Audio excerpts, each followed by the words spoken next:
C'est sûr que la cotisation utilisée aux fins de contestation, par exemple, oui, de la loi 21 sur la laïcité, je pense que ça requiert une analyse. Est-ce que ça peut être utilisé par la simple décision du syndicat ou que les syndicats puissent être impliqués dans le processus décisionnel? Il y a les voyages à l'étranger, il y a les campagnes promotionnelles, il y a les campagnes à connotation politique, mais on fait simplement une réflexion. Il n'y a rien de très avancé. Avec nous pour en parler, la présidente de la FTQ, qui est la plus importante centrale syndicale du Québec, je vous le rappelle, Magali Picard, qui est avec nous. Bien, bonsoir, Mme Picard. Bonsoir, M. Larocque. Comment vous réagissez à ce qu'on apprend depuis hier, ce que Québec solidaire nous a appris, et ce que confirme implicitement le ministre? Là? Écoutez, c'est un gouvernement là, qui a perdu la tête complètement. En plus de... Écoutez, qui essaie de faire diversion, il cherche des boucs émissaires. Hein? Le bilan de la CAQ là, est catastrophique. Les Québécois, 83 voudraient voir ce gouvernement-là disparaître de la carte électorale. Et là, il arrive avec des projets de loi comme ceux-là. J'ai quasiment de la peine pour eux, parce qu'honnêtement, là, ça mène nulle part. Les boucs émissaires, présentement, bien, ce sont les syndicats, les médecins et les immigrants. Hein? Alors là, on attire l'attention sur ces groupes-là dans la société. On amène des projets de loi qui ne tiendront pas la route des tribunaux, je le répète, et qui essaient d'amener une fameuse cotisation optionnelle pour nous museler, pour faire en sorte, M. Larocque, là, que je ne puisse plus débattre sur la place publique, hein, que je ne puisse plus parler de politique et de défendre le revenu social des travailleurs. Vous pensez que c'est ça? Parce que eux, ce qu'on croit comprendre dans ce document-là, c'est plus pour la gouvernance. C'est, par exemple, vos collègues de la Fédération autonome de l'enseignement qui prend les cotisations syndicales pour contester la loi sur la laïcité jusqu'en Cour suprême, sans le mandat des membres, alors que la plupart des professeurs sont d'accord avec la loi. C'est ça que vise le gouvernement? Non, écoutez, ce que vise le gouvernement, c'est clair. On a regardé le document. J'ai eu des discussions avec le premier ministre en juillet dernier. Il a déjà ouvert un petit peu son jeu lorsque je l'ai rencontré à Muskoka. Et il me disait, bien, écoutez... Magali, il m'appelle Magali. Magali, dans mon caucus, il y a des gens qui veulent carrément qu'on s'attaque à la formule REN, qu'on abolisse la formule REN. La formule REN, je le rappelle, c'est la cotisation syndicale qui est automatique. C'est ce qui fait en sorte dans les entreprises syndiquées. Oui, qu'un travailleur qui arrive au gouvernement ou dans une entreprise syndiquée pourrait dire « Je déteste les syndicats, je ne signe pas ma carte de membre », va devoir quand même payer une cotisation syndicale parce qu'il va bénéficier de la convention collective qui a été signée par les syndicats. Ça, c'est automatique au Québec. Et ce qui fait en sorte qu'on a un rapport de force et un équilibre dans les relations de travail. Mais là, le gouvernement ne va pas là. Bien, écoutez, ils sont mieux de ne pas aller là. Parce que là, ils ouvrent la porte. Ils commencent. Là, ils mettent vraiment, là, on amène le loup dans la bergerie en disant qu'il y aura une partie de la cotisation qui sera optionnelle. Donc, les syndicats, si vous n'êtes pas d'accord qu'on donne à des organismes sans but lucratif, vous pourriez dire je ne veux pas que ma cotisation serve à ça. Je ne veux pas non plus, et je vous le dis, l'action politique. C'est inclus à l'intérieur de ce qu'on a vu du document de travail, juste un petit document de travail. L'action politique. Mais la question de fond qui est posée, est-ce que c'est votre mandat à vous ou d'autres leaders syndicaux, avec les cotisations des membres, de faire de la politique? Complètement. Vous savez, là, lorsqu'on se présente, moi j'ai un congrès à la fin novembre. Là, la FTQ, on est en congrès, je vais être en élection. Là. Et là, les militants qui représentent les 600 000 travailleuses et travailleurs partout au Québec, dans leur milieu de travail, ont parlé du fait qu'il y a un congrès qui s'en vient. Qu'est-ce qu'on va demander à la FTQ? Moi, les mandats que je reçois, ce sont des mandats politiques.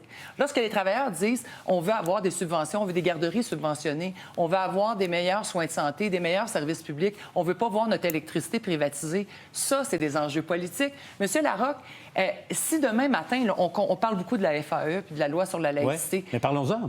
Parlons-en. Ben, c'en est un exemple. C'en est un exemple. Alors, vous nous êtes en train de nous dire que lorsqu'on a amené le gouvernement en cours pour aller débattre de la loi de l'équité salariale, on ne pourrait pas le faire. Ça touche directement l'intérêt direct des membres. Mais là, on parle d'un syndicat d'enseignants qui sent avoir le mandat de tous ses membres. Et on sait que la plupart des enseignants du Québec sont d'accord avec la loi 21, mais la direction du syndicat prend l'argent des membres et s'en va payer des centaines de milliers de dollars aux avocats. Je ne ferai pas ce que le gouvernement fait et je ne ferai pas d'ingérence dans l'administration des autres syndicats. Mais avouez-moi, si demain matin, il y a une femme voilée, une professeure, qui dit « Moi, je suis pénalisée par cette loi-là et je vais voir mon syndicat et je veux qu'on me défende », ils sont tenus de la représenter parce qu'il ira à l'encontre du devoir de juste représentation. Est-ce qu'il aurait dû attendre d'avoir une plaignante puis d'amener un cas type? Oui, c'est ça, parce qu'il n'y en a pas. Peut-être. Chose certaine, je ne peux pas parler pour la FAE. Ce que je vous dis, c'est que ce gouvernement-là est en train de diviser le Québec.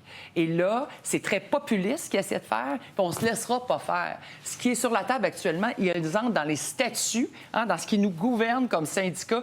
Ils ont de la misère à gérer le fougère, qui nous laisse donc tranquilles.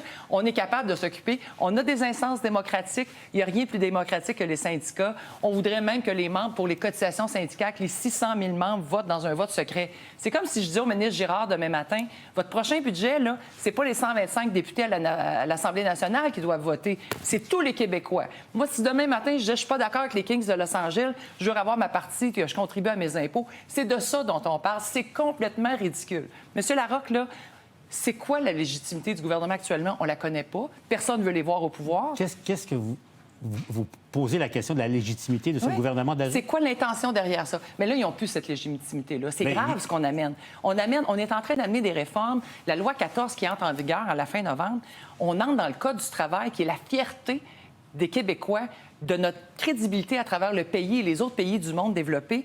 On s'en vient jouer là-dedans au nom de quoi, M. Larocque? Pourquoi on amène ça? Mais ce gouvernement a été élu démocratiquement. Son mandat se termine dans un an. Oui. Il est légitime, le gouvernement. Bien, il l'est, mais ce n'était pas dans sa plateforme. Les modifications qu'ils sont en train d'amener présentement ne faisaient pas partie de la plateforme du gouvernement actuel. Donc, vous savez, là, il était longtemps très puissant avec 90, 91 députés, avait l'impression qu'il pouvait faire la pluie et le beau temps au Québec. Les Québécois, il ne faut jamais les prendre pour acquis.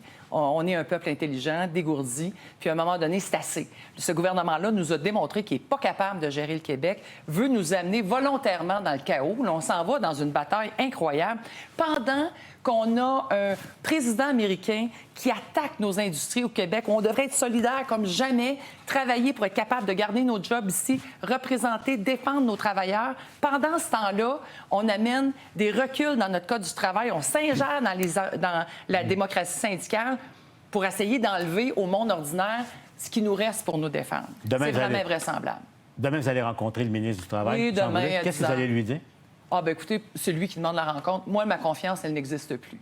Là, vous voyez, il y a un document de travail, puis aujourd'hui, il essaie de dire que c'est juste un petit document de travail. Mais il a déclenché une enquête interne. Ben oui, c'est ça. C'est pas vraiment important, mais on déclenche une enquête interne qui prenne cet argent-là, puis qui vienne en aide aux travailleurs, travailleuses qui en ont besoin, puis qui arrêtent d'essayer de faire diversion, puis qui enfin gouverne le Québec pour le monde ordinaire. Comment vous voyez l'automne et puis honnêtement, je vous le dis, je suis découragée. On va livrer la lutte parce qu'on n'acceptera pas ça. On ne musellera pas, puis on ne viendra pas s'ingérer dans la liberté d'association puis d'expression. Puis c'est ce que le gouvernement va faire. Donc, c'est vraiment un coup d'épée dans l'eau de leur barre. Puis je vous le dis, là, c'est pas vrai que la population du Québec va se laisser berner là-dedans. Puis s'il faut qu'ils déclenchent des élections, bien, qu'ils amènent ça au vote. S'ils pensent que la légitimité de le faire, mais qu'ils en fassent, qu'ils le mettent dans une plateforme électorale, qu'ils retournent dans l'élection, on verra ce que les Québécois vont dire.